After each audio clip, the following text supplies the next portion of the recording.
Hello friends, 100 days weight loss சேலஞ்சோட day 44. நான் இந்த வெயிட் லாஸ் பண்ணுறதுக்காக டே ஃபுல்லாக என்னெல்லாம் சாப்பிட்டேன்றதை பார்க்கலாமா? வாங்க வீடியோக்குள்ளே போகலாம். வழக்கம் போல் எந்திரிச்சு ஃப்ரெஷ்ஷாக போயிட்டு நெல்லிக்காய், கேரட்டு, இஞ்சி போட்டு ஜூஸ் தான் எடுத்துக்கிட்டேன். அப்புறம் காலையில் பிரேக்ஃபாஸ்ட்டுக்கு என்னென்னு பார்த்தீங்கன்னா 2 வேக வச்ச முட்டை, ஒரு 3 பீஸ் பலாப்பழம், அப்புறமா பீட்ரூட் பொரியல், கூடவே ஒரு க்ரீன் டீயும் எடுத்துக்கிட்டேன். அப்புறம் நேற்று போட்ட வீடியோவில் ஒரு கமெண்ட் ஒன்று வந்துச்சு, எப்படி 3-4 லிட்டர் தண்ணி உங்களால் குடிக்க முடியுதுன்ட்டு. ஸ்டார்டிங்கில் எனக்குமே கஷ்டமாக தான் இருந்துச்சு. அதுக்கப்புறமா தான் நான் ஒரு ட்ரிக் யூஸ் பண்ணேன். ஒரு பாட்டில் ஃபுல்லாக தண்ணி ரொப்பி வச்சுக்கிட்டு இது எப்போவுமே என் பக்கத்துலேயே இருக்கும். டிவி பார்க்கும் போதோ இல்லை வேலை செய்யும் போது, சமைக்கும் போது எப்போவுமே என் கூடயே வச்சுப்பேன். அதனால தான் என்னால் ஒரு 4 பாட்டில் தண்ணி கம்ப்ளீட் பண்ண முடியுது. இதே ட்ரிக்கை நீங்களும் ஃபாலோ பண்ணுங்கள். அப்புறம் மதியம் லஞ்சுக்கு என்னென்னு பார்த்தீங்கன்னா ஒரு கொய்யாப்பழமும், அதுக்கப்புறம் வெண்டைக்காய் பொரியல், உருளைக்கிழங்கு வறுவல், அப்புறமா வெள்ளரிக்காய். இதுதான் மதியம் லஞ்சுக்கு.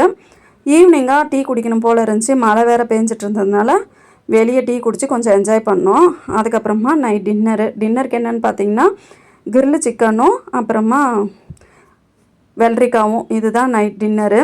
கூடவே ஒரு க்ரீன் டீ எடுத்துக்கிட்டேன். அவ்வளோதான் ஃப்ரெண்ட்ஸ், என்னோட டே முடிஞ்சது. சேனலை சப்ஸ்கிரைப் பண்ணி சப்போர்ட் பண்ணுங்கள் ஃப்ரெண்ட்ஸ். தேங்க்யூ.